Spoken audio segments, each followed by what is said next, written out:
WhatsApp India నుంచి వెళ్ళిపోబోతోందా? కేంద్రం WhatsApp కి ఇచ్చిన వార్నింగ్ ఏంటి? మెసేజ్ ట్రేసింగ్ కి వాట్సాప్ ఎందుకు నో చెప్పింది? అసలు ఏడాది కాలంగా మెటాకి కేంద్రానికి మధ్య జరుగుతున్న సోషల్ వార్ ఏంటి? మోదీ సర్కార్ కొత్త ఐటీ రూల్స్ పై వాట్సాప్ రెడ్ ఫ్లాగ్ ఎగరేసింది. ఎండ్ టు ఎండ్ ఎన్క్రిప్షన్ ను బ్రేక్ చేయమంటే భారత్ నుంచి వెళ్లిపోతామంటూ వార్నింగ్ బెల్స్ మోగించింది. అసలింతకీ ఏంటి వాట్సాప్ అభ్యంతరం? సేవలు నిలిపేస్తామనే హెచ్చరికను ఎందుకు చేసింది? ప్రపంచ వ్యాప్తంగా కోట్ల మంది వినియోగిస్తున్న ఇన్స్టెంట్ మెసేజింగ్ అప్లికేషన్ వాట్సాప్.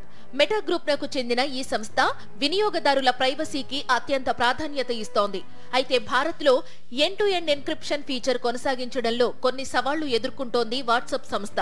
ఈ నేపథ్యంలోనే చాట్ ఎన్క్రిప్షన్ పై రాజీ పడాల్సి వస్తే భారత్ లో సర్వీసును నిలిపివేస్తామని హెచ్చరించింది. కొత్త ఐటీ నిబంధనలు 2021లోని 4(2) సెక్షన్ చట్టబద్ధతను సవాల్ చేస్తూ వాట్సాప్ మెటా దాఖలు చేసిన పిటిషన్ పై ఢిల్లీ హైకోర్టు తాజాగా విచారణ జరిపింది.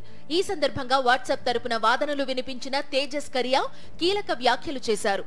తమ ప్లాట్ఫామ్ లో యూజర్ల భద్రత కోసం ఎండ్ టు ఎండ్ ఎన్క్రిప్షన్ విధానాన్ని అనుసరిస్తున్నామని, గోప్యత హామీ ఉన్నందువల్లే కోట్లాది మంది దీన్ని వినియోగిస్తున్నారని కోర్టుకు తెలిపారు. కొత్త రూల్ కారణంగా దీనికి భంగం కలిగితే వినియోగదారులకు తమపై నమ్మకం దెబ్బతింటుందన్నారు.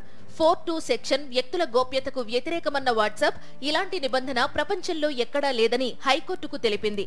ఎండ్ టు ఎండ్ ఎన్క్రిప్షన్ ను బ్రేక్ చేయాలని ఒత్తిడి చేస్తే భారత్ నుంచి వెళ్లిపోతామని స్పష్టం చేసింది. 2021 ఫిబ్రవరిలో నూతన ఐటీ రూల్స్ ను కేంద్రం అమల్లోకి తెచ్చింది. ఈ నిబంధనల ప్రకారం మెసేజ్ ట్రేసింగ్ ను ఎనేబుల్ చేయాలని వాట్సాప్ వంటి మెసేజింగ్ యాప్లకు ఆదేశాలిచ్చింది మోదీ సర్కార్. తప్పుడు సమాచారం, చట్టవిరుద్ధమైన కంటెంట్ షేరింగ్ వంటి కార్యకలాపాలను ఎదుర్కోవడానికి ట్రేసబిలిటీ అవసరమని పేర్కొంది. అయితే ఎండ్ టు ఎండ్ ఎన్క్రిప్షన్ తో ఇది సాధ్యం కాదు అంటోంది వాట్సాప్. 4(2) సెక్షన్ ను సవాల్ చేస్తూ కోర్టును ఆశ్రయించింది. ఈ కేసులో ఆగస్టు 14న మళ్లీ వాదనలు విననుంది ఢిల్లీ హైకోర్టు.